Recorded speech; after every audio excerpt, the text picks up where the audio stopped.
To jest pewna historia, sprawdź to. Pewna kobieta zamiast do garów, by oderwać się, to poszła gdzieś do baru. Tam spotkała drugą, mówi jej: ej, co tam u ciebie? Wyglądasz dziś źle. Układa się mi jak puzzle pijanemu. Kocham go tak, a mam buzę problemów i dłużej już z nim wytrzymać nie mogę. Bo jak coś źle powiem, to jakbym zadzierała z Bogiem. Pięknie wyglądasz, powiem ci szczerze, z moim jest tak, podejrzewam, że coś bierze. Ginie mi hajs, który odkładam na czynsz. Powiedz mi, jak mam żyć z tym czymś.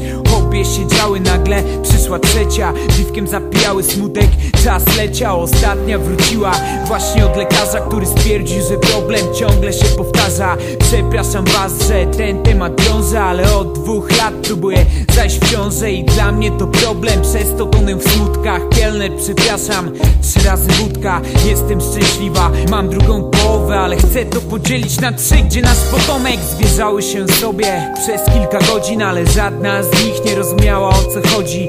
Wyrozumiałość chyba w snach. Pierwszą napierdalał mąż, z drugiej ćpał. Trzecia ma wszystko, ale brakuje jej dziecka. Dla każdej inaczej wygląda ten świat. Wyrozumiałość cechą wspaniałą. Gdy jedna ma więcej, to drugiej jest mało. Gdy jedna ma więcej, to drugiej coś brak. Dla każdej inaczej wygląda świat. Tak, właśnie tak. Ty sprawdź to, 2009. Matysiak i ciąg dalszy nastąpi.